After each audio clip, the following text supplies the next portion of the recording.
Okay, good. Good morning. Hello, everyone. Thank you for joining on this Wednesday, June 26th. An update about last week. We did kind of hold a virtual session, but for the team and I think two other participants, it was like a practice run. It was a holiday last Wednesday, so we didn't record, we didn't post anything, so you didn't miss the second episode. But today we're all here, our partners are here, and so we'll get started. And thank you, Tony, for taking over the first couple of minutes. And like you said, we're going to cover eligibility, so it's going to be a very helpful discussion this morning.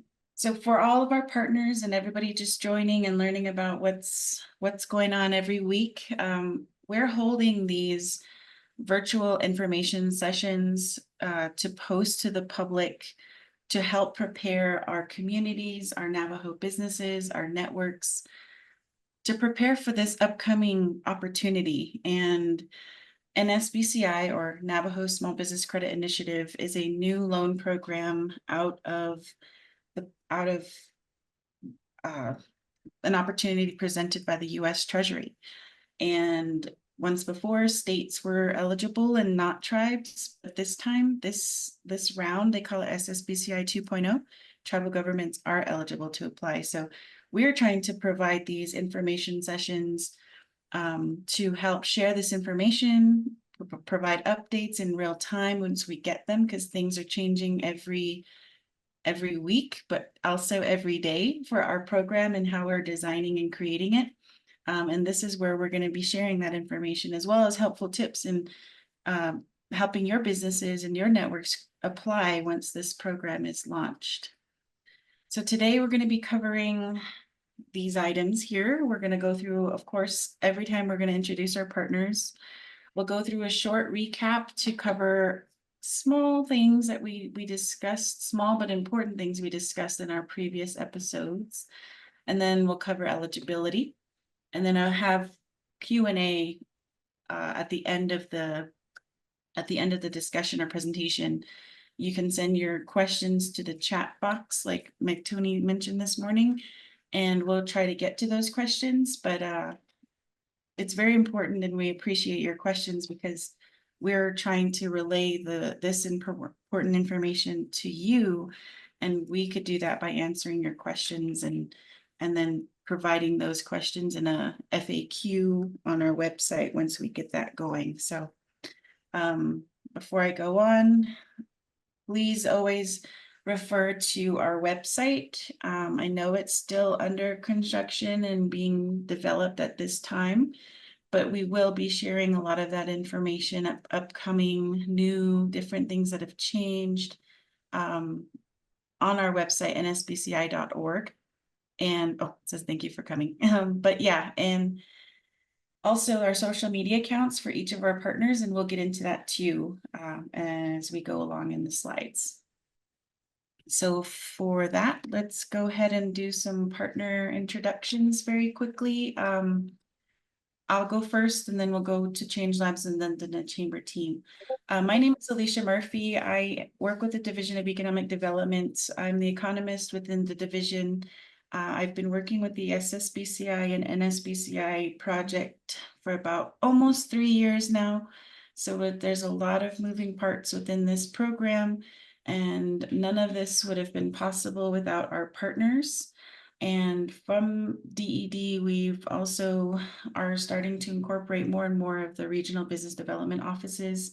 Their input and their network and outreach is going to be essential to our successful deployment of the program. So we have our regional business development offices that'll become more of the presence in all of the 5 regions or the 5 agencies once this program starts to deploy. So we have a number of people involved within the DED side, and we're grateful for our partners. So that's myself with the DED, and go ahead, Change Labs. Thank you.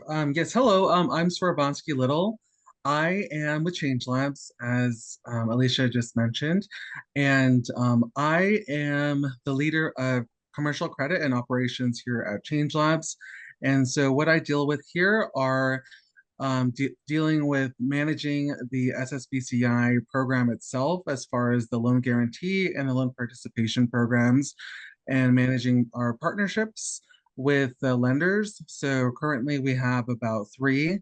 And so just managing those relationships as well as helping manage the portfolio for our lending arm, which is kinship lending, and also assisting in processes and procedures for how all of the programming here at Change Labs is going to work as far as technical assistance, the lending program for kinship itself, as well as with our participating lenders, and also helping improve the kinship lending program itself. I do come from a commercial banking background, so I have experience in dealing with startup businesses and just building businesses, scaling businesses outside the reservation. And so bringing all of that knowledge over here to Change Labs, as well as, for subsequently, NSBCI, and how we can, move things and grow, our communities and invest in our communities with this great opportunity. And I'll turn it over to Christine. Well, good morning, everyone. My name is Christine Laughter. I am the director of the Kinship Lending Program here at Change Labs.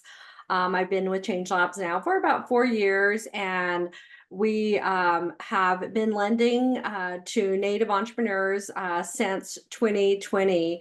The program started as out of a need during the pandemic to get money to Native entrepreneurs. And so we have a portfolio that currently is nearing $500,000. And with this NSBCI opportunity, we're going to be able to get more money out to Native entrepreneurs.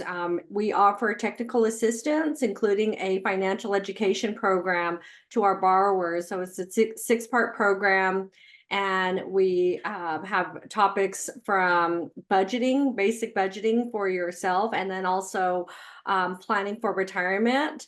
And then also just learning more about how preparing for taxes is important for your business. So we do have a robust program at Change Labs Kinship Lending. So we're really looking forward to working with the entrepreneurs and our partners with this NSBCI program. Thank you, Change Labs. Dineh Chamber, do you want to introduce yourselves? Marvina?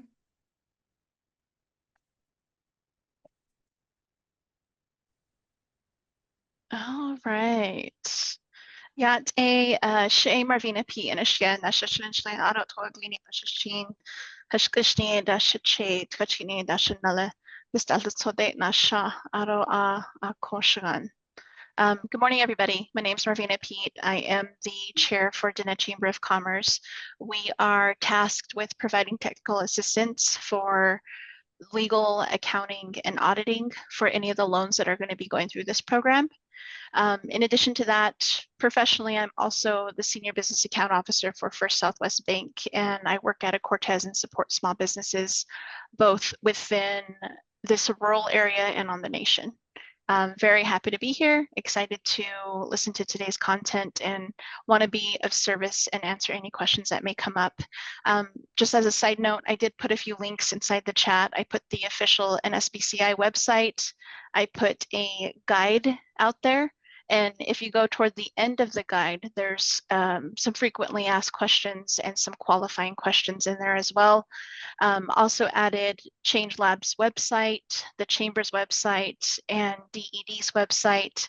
And I added my contact information in there as well. So if any of you have any questions, feel free to put them in the chat and I'll be watching for those. Thank you.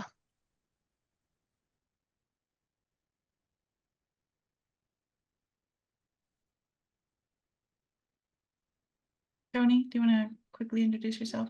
No. At Ebene. She Tony Hale and she had to ban slow do she but she's chin ki ani does it ado to chini does it. Good morning, everyone. Thank you for joining. As you know, the partners here have come together to get this NSBCI off and running. We are not official yet, but we want to get all the information out to the small business community that our Navajo-owned citizens run. So this is some good information. Dineh Chamber of Commerce is in charge of the technical assistance. So any questions on qualifications, eligibility, paperwork, whatever you need, we are here to answer your questions and assist in any way we can. I will put my email in the chat as well. Thank you. All right, thank you, everyone. Let's keep moving forward, and we'll have a lot more examples from our partners today on talking about eligibility. So we appreciate your questions, sending them in. Okay, so let's just go to a quick recap of what we covered in our first virtual information session. And you can always go back to that YouTube video to listen in, but quickly, this opportunity comes from the U.S. Department of the Treasury. This is SSBCI 2.0, where tribal governments are eligible to apply for these funds. And with that being said, this is a process that all tribal governments had to learn how to communicate and work with Treasury, and same with the Treasury side. The Treasury had to learn about all of these different tribal governments. 574 plus federally recognized tribes operate differently. And that's why this program is taking a long time to coordinate, to reach this point of like, we're near deployment and we are wanting to launch as soon as we can, but both the federal side and the tribal government side, we have to navigate these very complex requirements. And but it is still nonetheless a really great opportunity to have for our Navajo owned businesses and our Navajo controlled nonprofit and enterprises to apply for capital that's not easily accessible in the nation, as you might know. Navajo Nation was allocated $88.7 million of SSBCI funds, and we have to deploy these funds in 3 allocations or 3 tranches. It's a performance-based type of program, so Navajo Nation must show its productivity and success in the first allocation to get the next allocation of money, and then to get the third and final allocation of money. So that's why it's very important to have these partnerships and continue to strengthen these programs as we go along. So there's a lot of flexibility, but there's also a lot of requirements that we have to meet as a tribal government with these funds. The Division of Economic Development is the implementing government entity tasked to deploying these funds. So Division of Economic Development is acting on behalf of the Navajo Nation to deploy these federal SSBCI dollars. Navajo Nation in its application that was approved has two loan programs, a loan guarantee and a loan participation. And we'll continue to talk about those 2 programs today because both DED and Change Labs are deploying those 2 programs, but in different amounts. So we'll go through those a little bit more later. We also talked about our partnerships, of course, DED and Change Labs and Dineh Chamber of Commerce. And the previous episode you can go back to and it'll provide more detail of this partnership. And then, of course, all of us are continuing to work every single day to reach this point of making this program available for you to apply. And it's not easy. There's a lot of moving parts, but we're always trying to keep the businesses in mind because we don't want to create more barriers. We don't want to create more confusion or more hurdles. We want to make and reduce those complexities as much as possible, as much as we can. And that's what this new opportunity provides to us is that creative sort of environment to design this the way that it needs to and the way that it should be designed. But we still have to comply with Treasury requirements and work closely with our legislative body and as well as our Department of Justice to ensure we're following all the rules. So that's a little short recap.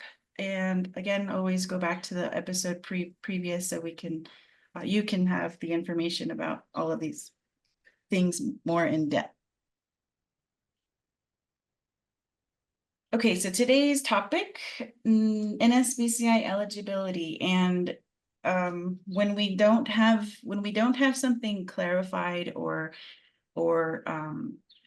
it may still be a question within our program design, we will let you know, because there are still some things that are not solid in terms of making sure that these requirements match the Navajo Business Opportunity Act, even procurement, and what Treasury is going to require for these loans. So we are updating these as soon as we get any updates, having met with both Navajo DOJ and the Department of Treasury to clarify these certain points. And I have to reiterate that a lot of this is the normal with other tribal governments. They too have to continuously question and have these discussions with Treasury to build their programs with their tribal government or governments. So it's all moving at this pace to figure out the best way to match these dollars with the actual needs of our tribally owned businesses in all of these different tribes. So for Navajo, that's exactly what we're doing with the help and expertise from our regional business development offices, from Change Labs, and from the Dineh Chamber of Commerce. So who is eligible? Umbrella, it's nonprofit entities, Navajo controlled nonprofit entities, and then of course our for-profit Navajo businesses on or off the reservation. That's the blanket of who is eligible for NSBCI once we launch these programs. And in those two categories, we'll have more a list to ensure that you meet these eligibility requirements. And for our nonprofit entities, these entities must be Navajo controlled. So they have to have 51% or more within their governing board to deem or enter into that category of Navajo controlled. Nonprofit corporations formed by chapters. This was an important discussion that we had with DOJ and with Treasury. So we understand that these corporations that are formed by chapters, that they are eligible to apply for NSBCI funds. Do any of our partners have an example of this type of corporation formed by a chapter?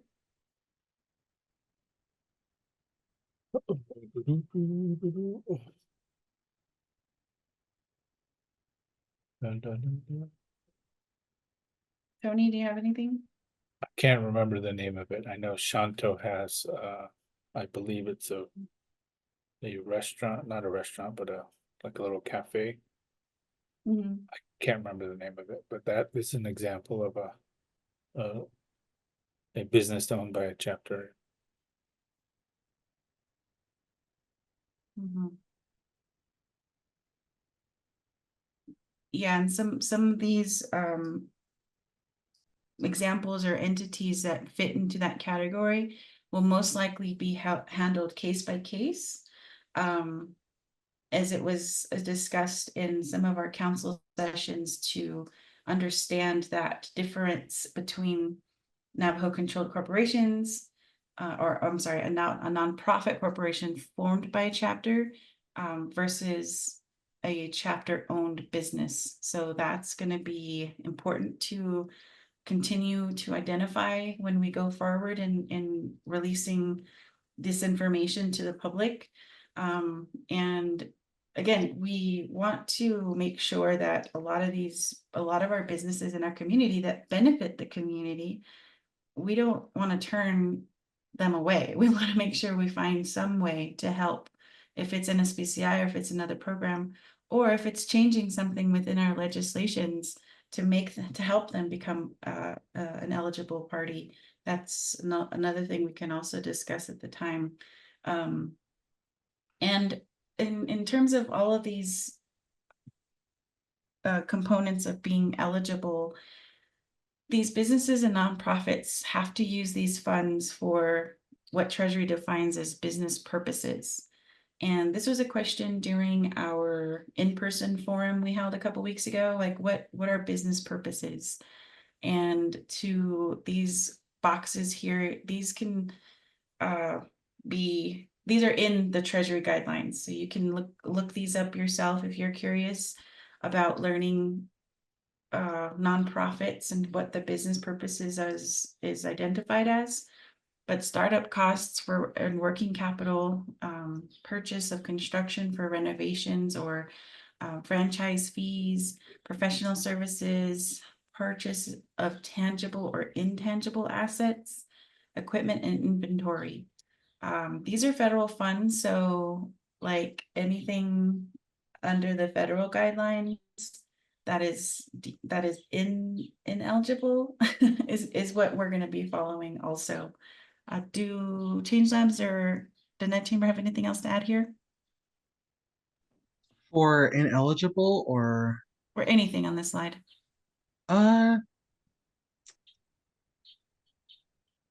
Not really. I mean, like if there's something that you have a question about, like a specific situation that you might be in or you might think might not be eligible, just reach out to one of us.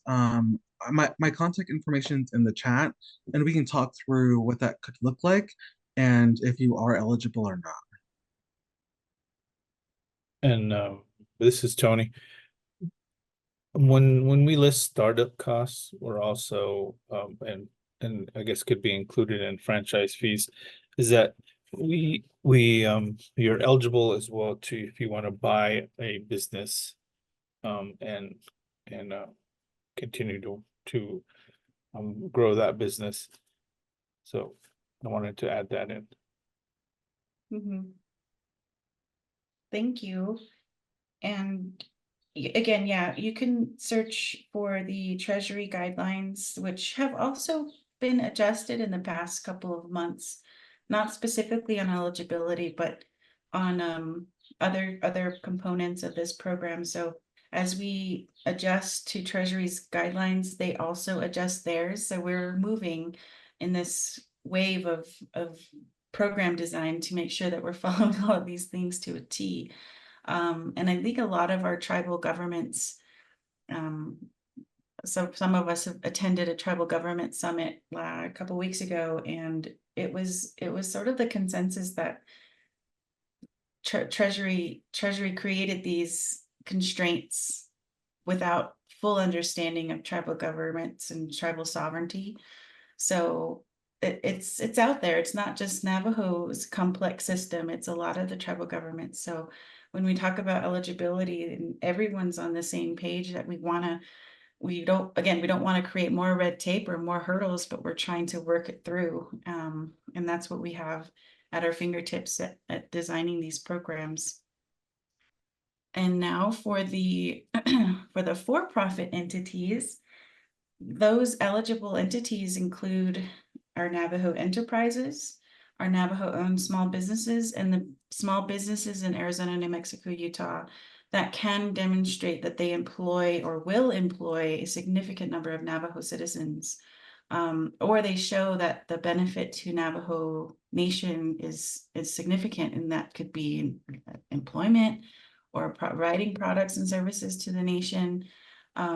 That's another thing that we have to clarify in our resources that we're sharing in our application process is it's Navajo owned businesses on and off the nation, and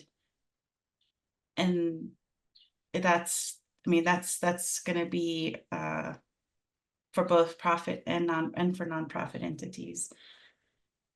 These funds will have to also follow those guidelines of business purposes that are defined by Treasury. So it could be for refinancing debt, an effort to stabilize your cash flow, be for bridge loans, growing the business, equipment and materials, and 5-year plan businesses and organizations. So this, I remember this is a list created by the Division of Economic Development. And a lot of these projects are for specific sites on the nation, and businesses are interested in developing those sites for whether that's for infrastructure or completing surveys or whatever, to develop these specific sites, and those are eligible for these funds as well. We'll have to, and again, a lot of these will be case by case if they don't, if some creative interpretation needs to happen. Division of Economic Development and the partners will have those conversations case by case basis to make sure that we're deploying these funds as needed. Anybody have example or want to talk anything about this content here? Yeah, I think for some of the stuff that was listed on the other slide, a lot of those would also qualify as well, like working capital and some of those other things listed there. I wish we put more of those on this list here too. And just so y'all know, like this is not limited to just what's listed here. It's pretty much for, a lot of it is you can use the funds for anything that concerns dealing with your business, but there are some limitations on exactly what those can be used for. And there are loan purposes that are prohibited in this program as well. But for the most part, if you're needing capital for anything that you're, for your business, then that would be eligible, or at least those business purposes would be eligible usually. But if you're unsure, again, feel free to contact me. My contact information are in the chat. And Marvina also sent out the guidelines as well, so there should be a little bit more context in those brochures for y'all to kind of look through. But if you're unsure about any of your anything that you're thinking about, definitely reach out to me. We're at Change Labs, we're dealing with about loans up to 250,000 for a loan guarantee, and loans up to $1 million with the loan participation. So if you imagine that your loans are going to be somewhat in that area, definitely contact us, because for NSBCI, we'll be dealing with those loans. But yeah, just wanted to throw that out there as well. Thank you, Alicia. All right, and let me just add that if you have any questions about your eligibility, just please feel free to reach out to Dineh Chamber, your local RBDO, or the Change Labs to answer any of those questions.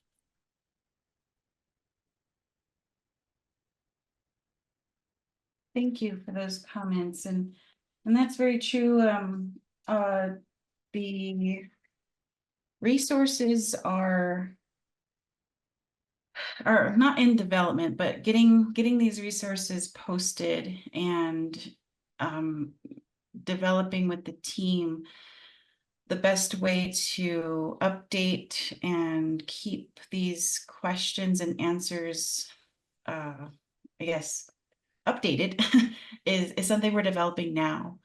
So while we keep talking about nsbci.org, we do have our marketing specialist in collaboration with Heather from Change Labs to build out these websites and the content. The website will eventually have the links to the FAQ that Sabarsky and Marvina talked about earlier. The guidebook is something that we passed out to our council delegates a couple of weeks ago, with the intent to make it a digital copy and have that copy be updated on a regular basis with more and new information. That's the same thing that'll be available to anyone that's interested in learning about NSBCI and who might have questions about eligibility or how do we get in contact with so-and-so. It'll be on our website. So I really am looking forward to building out those pieces of our website for anyone to access at any time. In the previous episode, we did talk about the loan amounts and who's going to handle which type of loan amount. So please refer to the first episode to learn more about that. Just like Sabarsky said, Change Labs is handling what we kind of characterize as the smaller loans, both for loan guarantee and loan participation. And the Division of Economic Development will be handling the larger loans up to $20 million to provide to these nonprofit or for-profit entities like our enterprises. But it has been communicated in other discussions with our network that, is this just for enterprises? Like, no, we're really designing this program to target our Navajo-owned businesses on the nation, with the goal to serve, like at least 50 to 60% of these loans on the nation. And while our enterprises are eligible to apply, these all have to fit into the requirements of Treasury, and the point is to deploy these funds for Navajo-owned entities. And this opportunity hasn't been presented to Navajo like this before from federal dollars. So it's essentially free money that we're using to design a very specific program for Navajo-owned entities.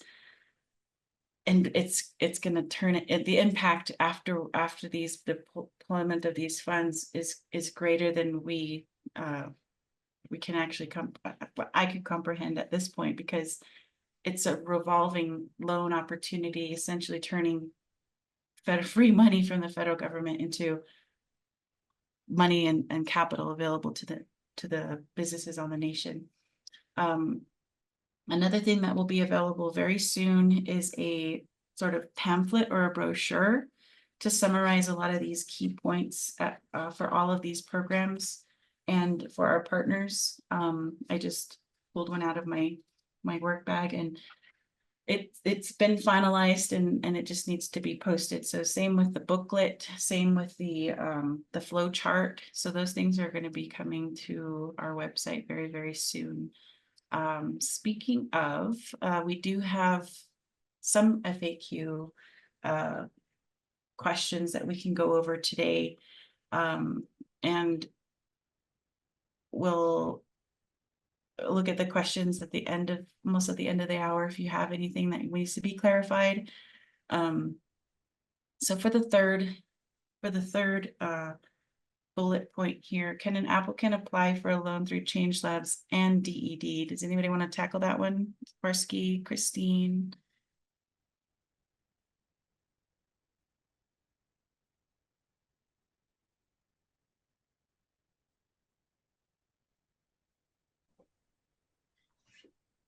Okay, yeah, let's, so can an applicant apply for a loan through Change Labs as well as GED? For this one, I think the answer was no, right, Alicia? Yes. I think it was no for this one. But yeah, I think we decided as a group that this was going to be a no. And we will also be implementing systems so that we can identify if people are applying for both. And so, but yes, this will be a no. It will, however, if the business can prove that the loan is used for completely two different business purposes, say the borrower wants to have a $200,000 loan with Change Labs for I don't know, equipment, but then they need to borrow 15 million for the building or for construction, and that definitely is obviously too very different business purposes. That'll be handled in a case by case basis, but that could be possible that they can do a Change Labs loan for the 200,000. And then maybe a couple of years later or the year later, apply for DED and work that out on our end with our financial entity for the separate business purpose. Tony, you had a comment? Yeah, I just wanted to add that when you say applicant, you're talking about the business, not about the individual. Because you'll have you might have one person that owns 2 or 3 corporations, and they do in different industries, so they can apply with those different businesses separately. Maybe one goes with Change Labs, maybe because they want a larger amount, it will go with DED.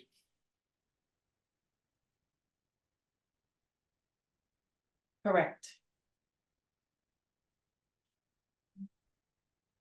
All right, anything to add on that one? All right. Let's go with the last bullet point on the end here is a good one.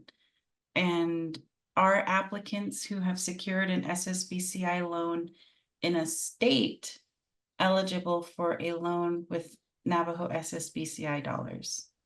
Because there are states, there are state programs out there with these other financial entities, and you can apply for a state loan. That was available back in 2012, 2010, 2012. Yes, you can. Again, you can apply for a state eligible SSBCI program, and you can still apply for Navajo SSBCI loan dollars if the business purposes are different. So that's the answer. Quick answer is yes. Again, talking with both the partners at Change Labs and the partners at the DED side, we'll have to make that determination, or we'll have a process in place to identify those business purposes. But according to Treasury's guidelines, they can't. It is definitely possible to have a state SSBCI and a Navajo SSBCI loan. They just have to be different purposes. Same with, again, echoing what Tony said, is it's either the business or the person. That also will come into the discussion as well. The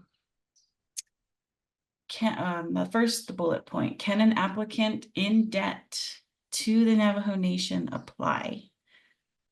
Any comments or questions or answers for that one from the team?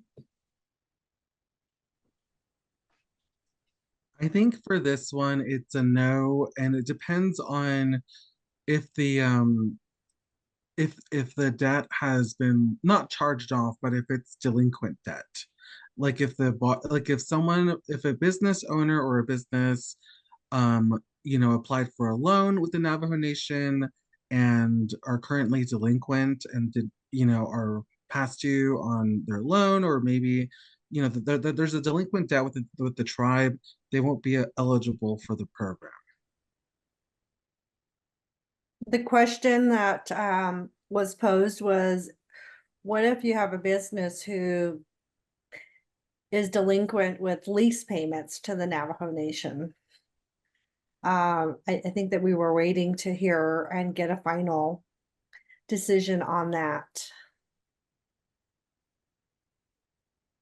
Yeah, both comments, Swarovski and Christine, that's very true. For Christine's point, we're still in discussion on developing this type of procurement or debt check for all applicants of this program. Currently under Navajo Nation Title 12, we have to follow a procurement check for all of the delinquent or the debt entities, or where you can hold Navajo Nation debt, credit services, tax commission, the real estate department to what Christine said of lease payments or delinquency on those transactions. You are not going to be eligible for NSBCI funds. It's still a question up in the air with myself, and we're trying to bring DOJ to the table. We're trying to bring it'll probably have to be a legislation amendment to reduce those barriers for these borrowers. I was just talking to Heather the other day, and like, that's the goal of this program, is reducing barriers. And how can we do that? All the partners, and how can we do that with our leadership? So it is still a question, but as of now, if any applicant or potential applicant has delinquent debt with the nation, there will not be eligible.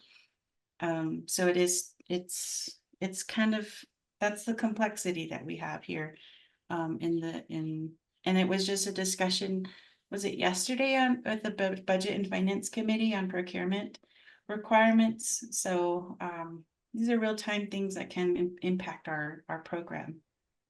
I think another thing to mention too, Alicia, is at the end of the day, that's the reality of running a business, is you have to maintain your compliance. You have to make sure that you're holding yourself accountable and making sure that your business is compliant and within good standing.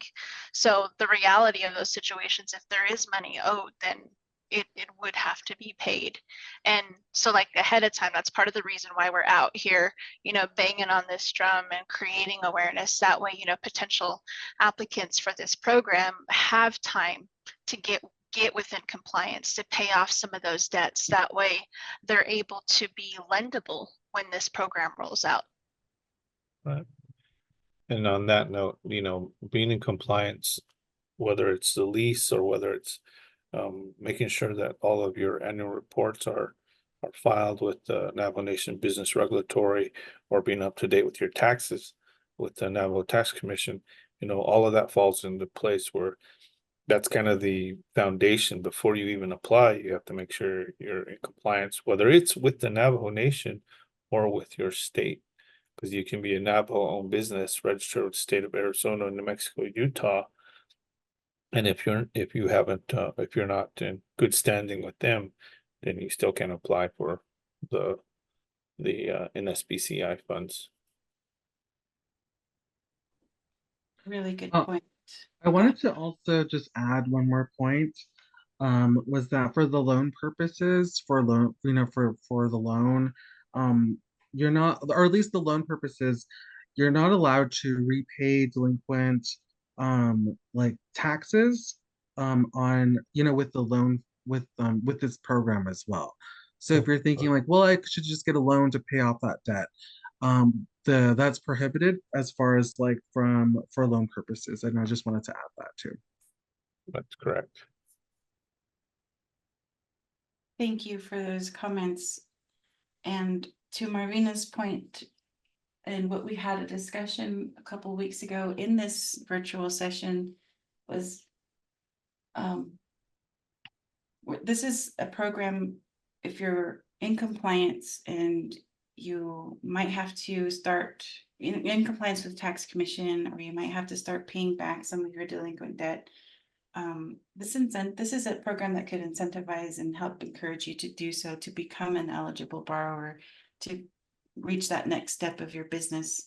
And this program isn't a short-term program. This is going to be available to the Navajo Nation up to 8 to 10 years.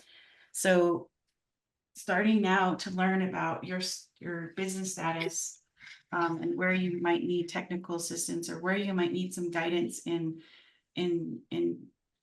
becoming loan ready or eligible for NSBCI loans. This is the team that can help identify where you can start.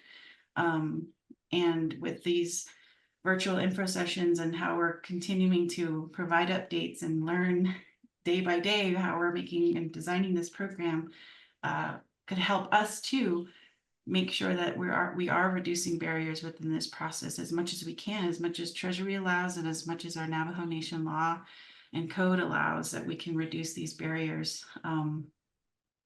to NSBCI success. If we go to the next slide. We're almost at time, 15 minutes. Okay, who another more bullet points on who is eligible.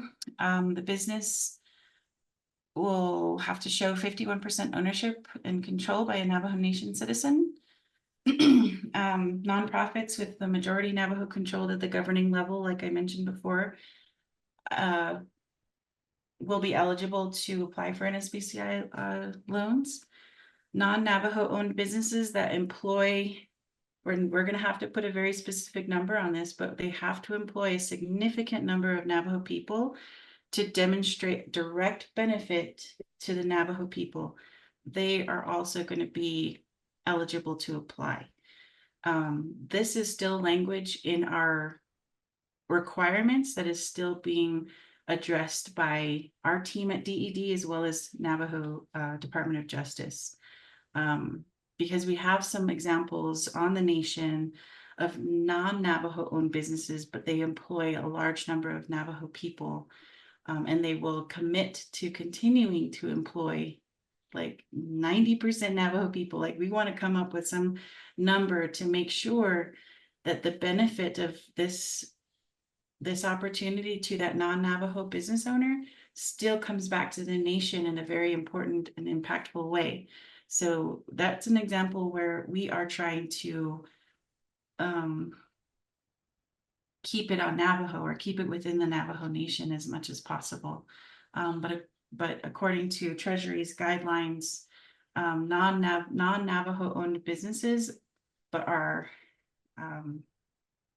within a jurisdiction of SETI, which is a social economically disadvantaged individual characterized population group or jurisdiction geographic region, could still be applied for SSBCI dollars, whether that's for a state jurisdiction or a tribal government jurisdiction. So on Navajo's side, we can make this determination that they have to employ or will employ a significant number of Navajo people. So that's for that bullet point. And if you have any questions on that, please send them our way so that we can continue to clarify that. Businesses or nonprofits located on or off the nation or within the states of New Mexico, Arizona, Utah, Colorado. That's another thing that was approved in our application. So that's what we're working off as well. And then people who are seeking financing from $5,000 up to $20 million. And that's our starting point. Something that we've come up with in the application process a couple of years ago, based off of experience that Change Labs brings to the table, that in the information that Dineh Chamber has brought to the table, and currently what DED has as experience in lending. That's the number we came up with. That could also change in the future.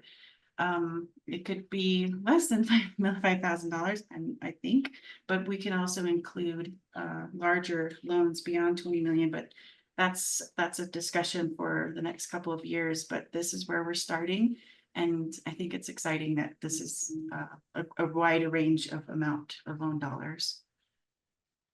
Any comments from the team on this slide? Nope. Alicia, I just wanted, there was a question asked in the chat saying, what if we're registered with the Navajo Nation as a foreign entity?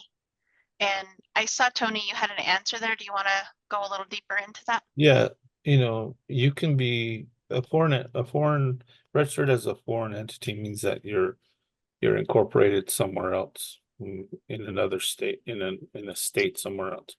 But as long as you're Navajo owned, you can apply, or a business that employs a significant amount of Navajos, you can apply. But you do have to be in good standing with, if you're registered with the Navajo Nation as a foreign entity. Thank you for clarifying that. Mhm. Does that answer your question, Melanie?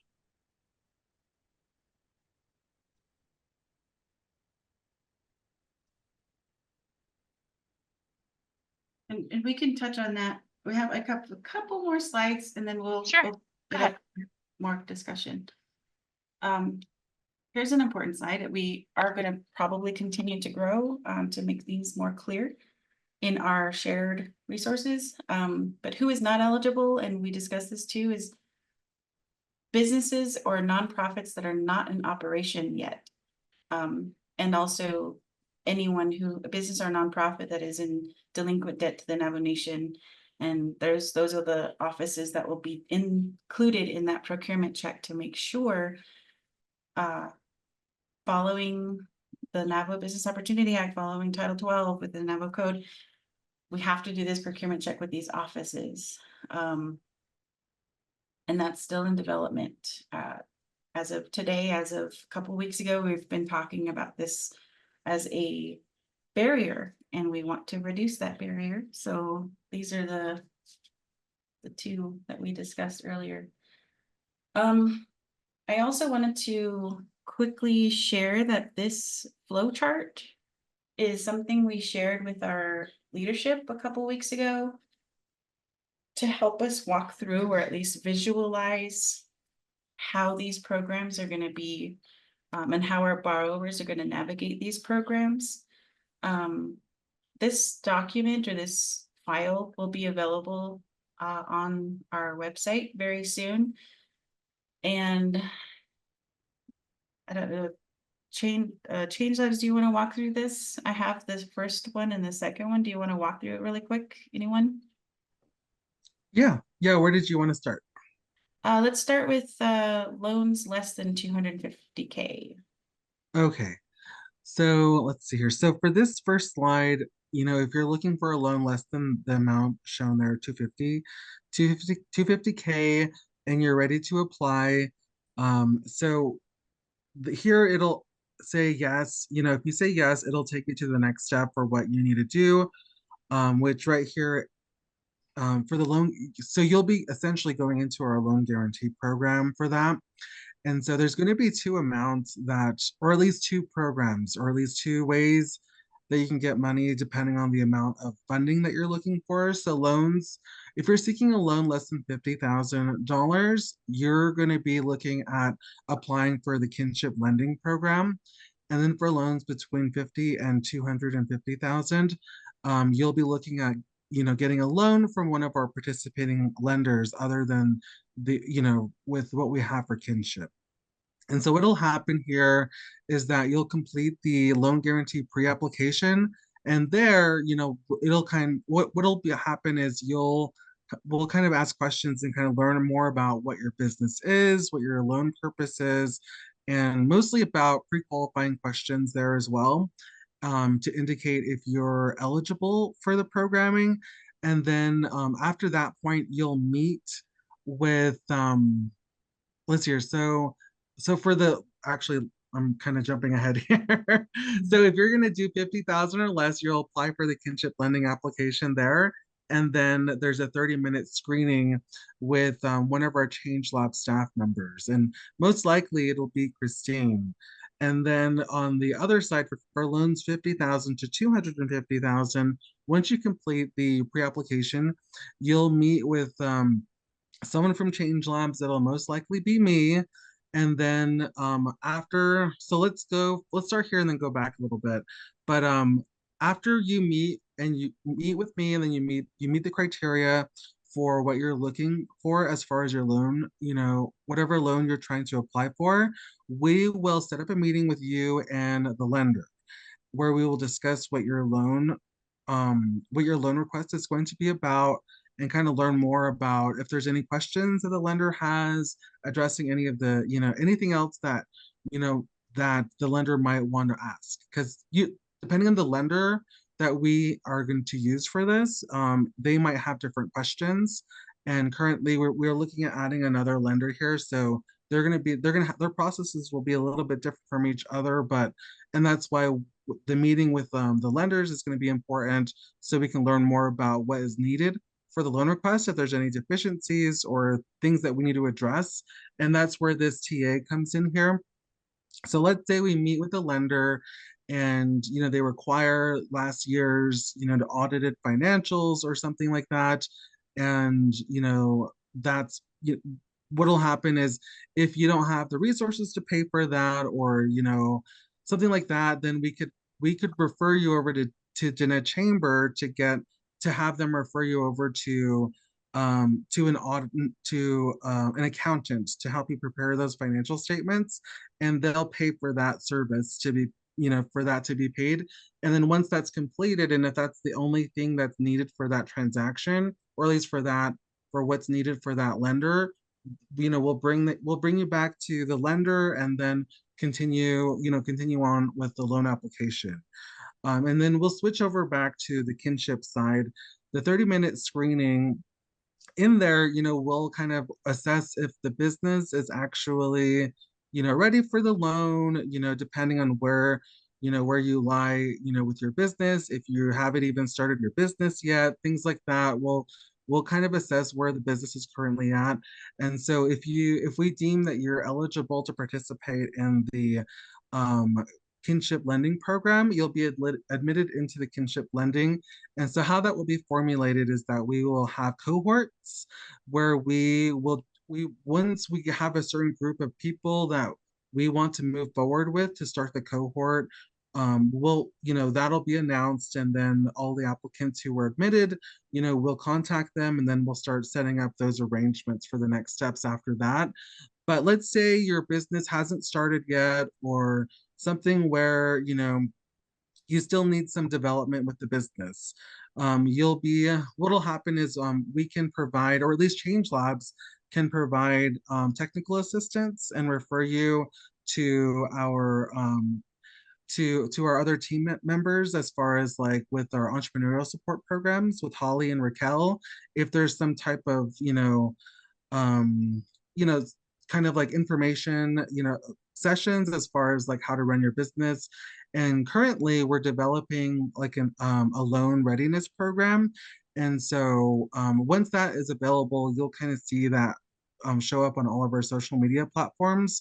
But currently we have like the incubator program. We have other types of information programs where we are developing, the business owners, Navajo business owners, and and we also have business coaching sessions. So let's say you don't have a business plan, or let's say you don't know where to start and you're just with an idea. We have an idea, validator sessions, things like that. We have a lot of resources to kind of like, depending on where you are with the business, to help you, assist you, and move you along through the process.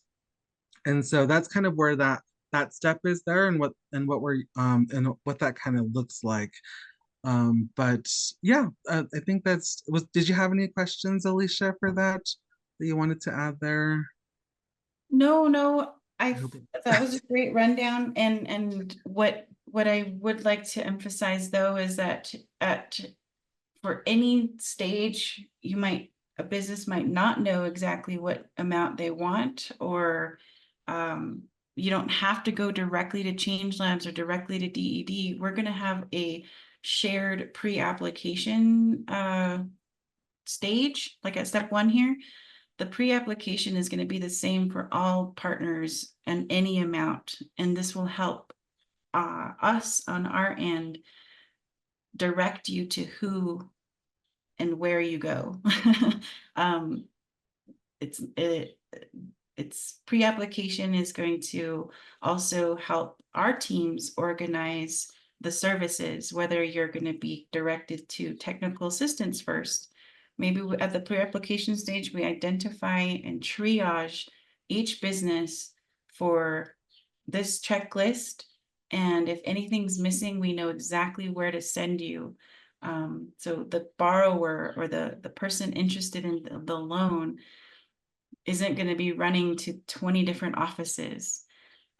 So with all the partners involved at that stage, at pre-application, that's the most important step, because I've heard, at least in the 3 years that are almost 3 years that I've been working with DED, how they're sending me here and there. Like, we don't want that to happen here for our programs.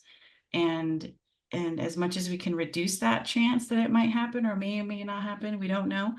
we're going to try to do that then at stage 1. And what Vosky said was kinship lending is a pre-existing program, but with SSBCI, it's expanding that outreach and that service to our businesses and entrepreneurs.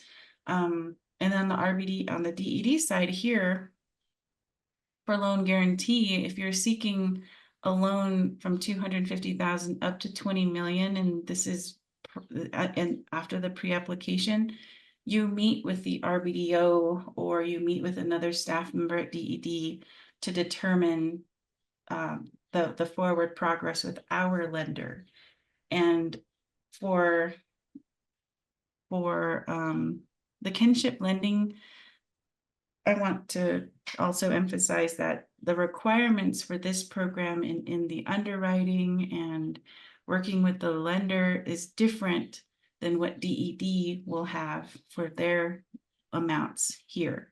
So all of this will be discussed when you have this 45-minute or 30-minute screening. But at least for the DED side, our business, our financial entity and our bank that we work with will do all of the underwriting and working with the borrower at that point. DED and RBDOs will be responsible to help get you to that point. And then those requirements and stuff will be discussed then. But the DED is still working through the participating lender for our end. And that also goes for our participation on this side and who's going to work with us to provide those loans from $1 million to $20 million for the DED side. So this is a visual of what we're working towards. And on the back end, the ED Change Labs and our participating lenders are going through all of the agreements to have this done and official. So but you'll see TBA here because we don't have that yet for the DED side. But again, this is information that'll be shared on our website. And once that is available we'll make an announcement that these resources are up there. So please continue to watch for our social media and any posts from our partners that this information or the website is going to have things shared. Anything else from the team to add to this? Yeah, Alicia, also with our ask too, we ask that you share with individuals within your circles, other business owners, other entrepreneurs, please share this information with them, invite them to the call, invite them to the resources that were shared with you today. I think the more we share this information, the more businesses in our community and our Navajo-owned businesses can be prepared. So, my ask is, tell 3-4 friends about this information and invite them to the next call. Perfect, Marvina. I did create a couple of slides to share and touch on that. So as a business and as somebody in your community with some following and some influence on you made it here to listen to this presentation. So you become an ambassador of NSBCI, and exactly what Marvina said, we want you to share this information to bring awareness about this opportunity coming up. And we always refer your constituents and your community members and your network to all of these partners here. The Navajo Nation Division of Economic Development, Change Labs, Dineh Chamber of Commerce. We are in the process of making sure our RBDOs are also informed of where to direct people if they have questions. So we have a large team and it's in the process. So, but always refer to these 3 partners, and in information shared out there, always look for our logo and make sure that these are from organizations that are here today, from Change Labs, from Dineh Chamber of Commerce. and keep that so we can make sure that we're consistent in our messaging and the information is accurate and up to date. Partners will have consistent messaging like on their own websites and social media, and it'll all be linked to each other and all together. So we're working very hard to make that consistent and shared with all of the partners and all of the staff at each of those partnering entities. And what can you do?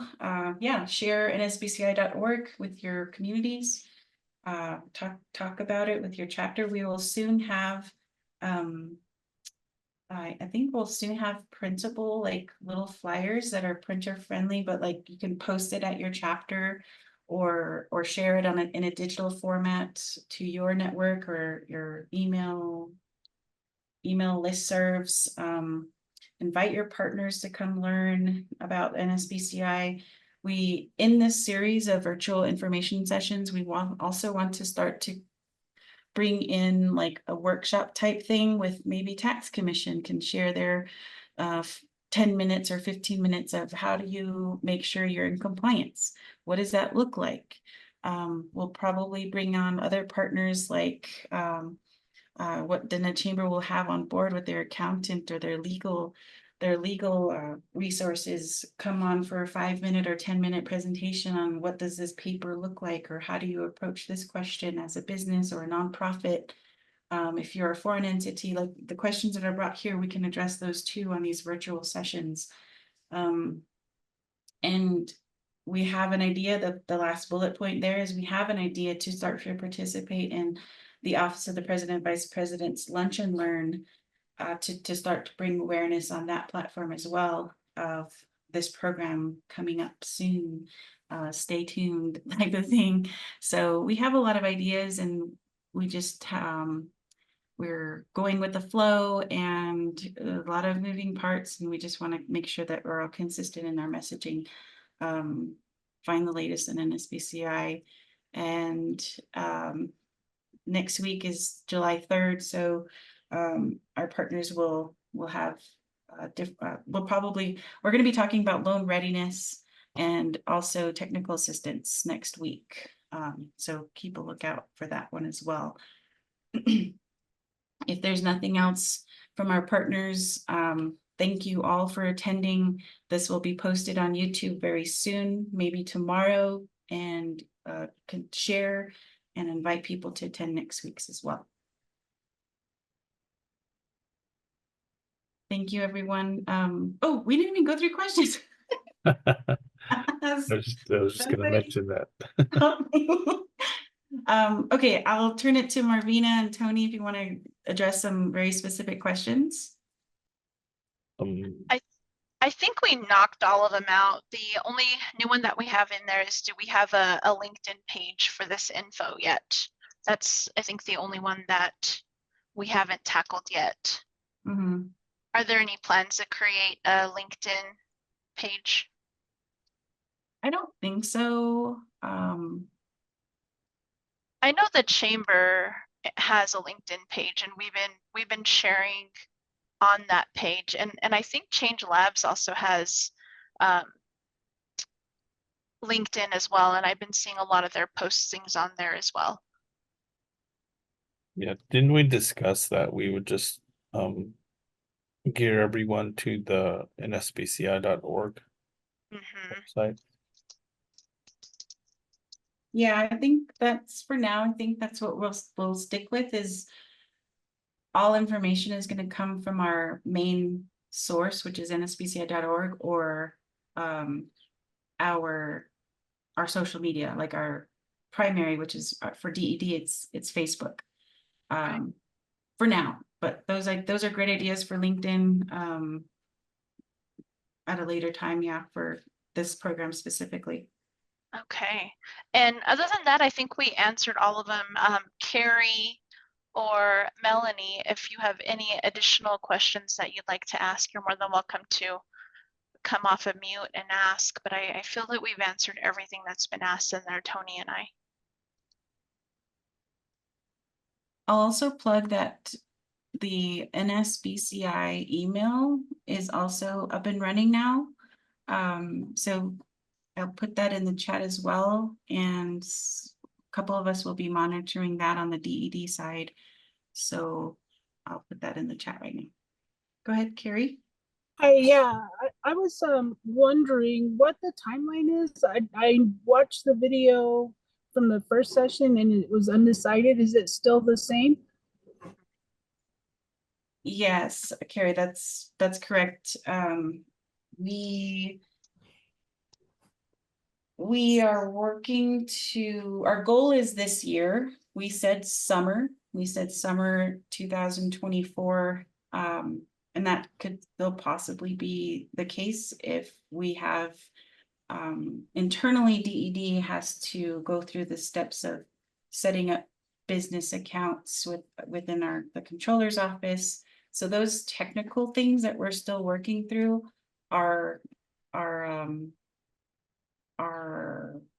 to determine our timeline. So we did say summer, and we're having an evaluation meeting tomorrow, or wait, what's today? On Friday. Then we'll come up with another timeline. If it's going to stay the same, we'll announce it next week. If things change for the timeline, we'll share it in our virtual session next week. But timeline is kind of moving around at this point. I Okay, think thank you.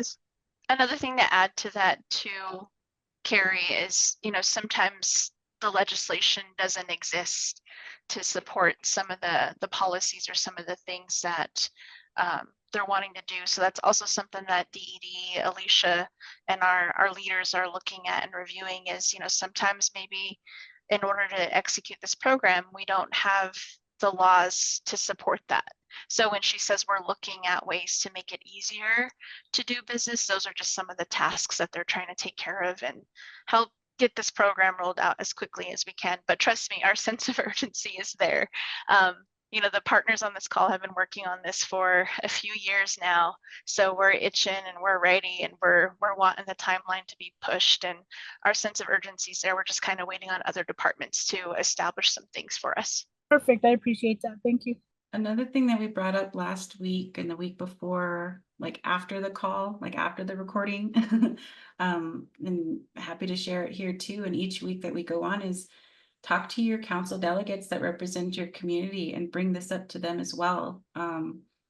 It's important that we get this program in the spotlight, because we're moving to Marvina's point. It's true, the urgency is here in the team and the focus is here, and we're aligning all of these things with the experience that comes in this group, that the needs are this and that.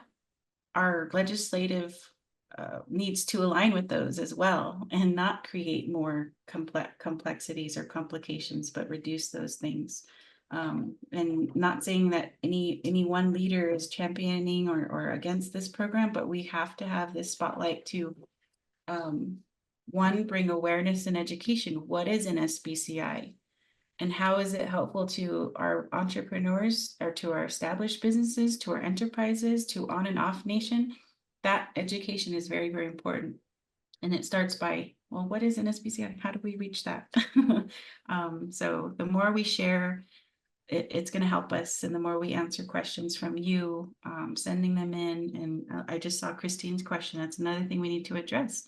Loan forgiveness, or what does that process look like? And how do we address that question in our resources that we're going to be sharing? So this is important to us for the planning and designing of this program, is the questions that we're getting. So appreciate it, Carrie and Melanie and Alvin, for sticking on. Anything else from you three? Join us next week, and always reach out if you come up with a question later. Or Alvin, did you have something? No, I do not. Not at this time. Thank you. All right.